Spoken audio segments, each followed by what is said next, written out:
Released in 2006, launching alongside the PlayStation 3, Sonic the Hedgehog is the continuation of the 3D exploits of Sega's mascot into the 7th generation of gaming consoles. The first generation in which Sega spent its time as sidelined as a publisher and not a console manufacturer. It's effectively Sonic Adventure 3 in terms of gameplay and presentation, and, much like the Sonic Adventure series, it's bloody awful.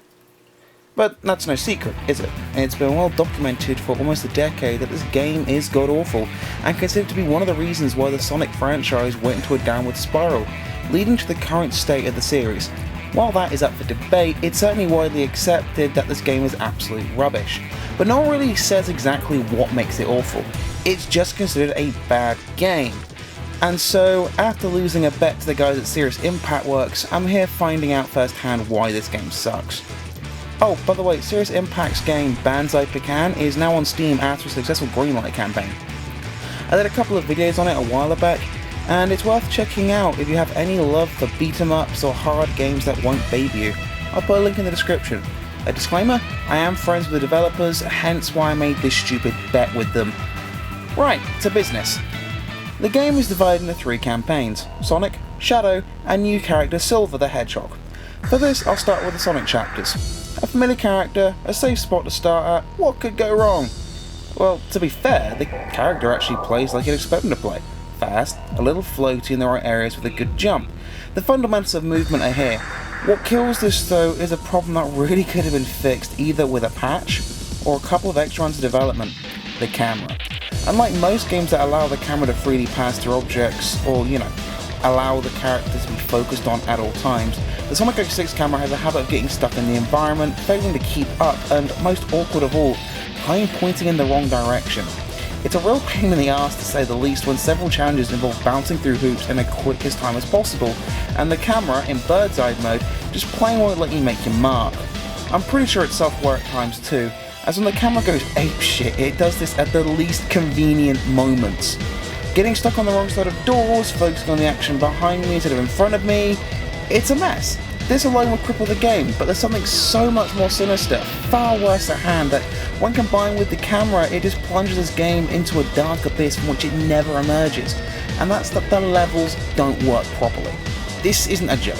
Many levels are outright broken, and have issues ranging from glitches to malfunctions that cause inputs to be lost in the nether.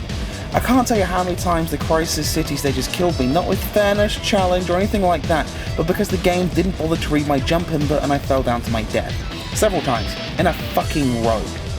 I'll be honest, it only took me about 8.5 hours to get through the Sonic campaign, but because of how buggy it was, I just couldn't bring myself to play it. This took me 2 weeks of forcing myself to play to get through this mess. And I haven't even gotten to the most cringeworthy bit yet, and that's the story. Roughly put, Sonic saves a Final Fantasy-style princess with a furry fetish from Eggman, who probably gives him a Chaos Emerald butt plug. Sonic then goes into a series of wild goose chases filled with plot convenience and occasional appearances by Edgelord Shadow and the new Mary Sue Silver in order to save the Princess Elise. This would be pretty standard fare, but also for how outright creepy the implied relationship between Sonic and Elise is. Look, I don't care about any politics on the whole furry fetish here. What we have right in front of us is a straight up case of bestiality. Elise, there's websites for people like you. And Sonic, dear God, call the animal cops! Also, did I mention that Eggman looks really weird? Like, they tried to make him look realistic, but had to keep the silly cartoonish features of the mustache and nose. It's all kinds of awkward. Okay, final verdict. Look, I know I said there were 3 campaigns, but as far as I'm concerned, I'm done. Fuck this. I finished the Sonic campaign. I've tortured myself enough, and if you are morbidly curious to find out what happens in the other character storylines, then be my goddamn guest. I can only take so much, and this game may have filled up my tolerance for the year. While I'm wrapping up too, can someone explain to me how this game is a platinum seller? This game has sold over 1 million copies, while awesome games like Lollipop Chainsaw get ignored?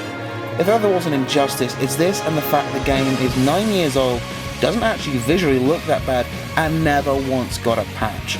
So many of these issues could have been fixed with a hotfix or a simple patch, and Sega dropped the ball on the generation which allowed patching to be a standard thing.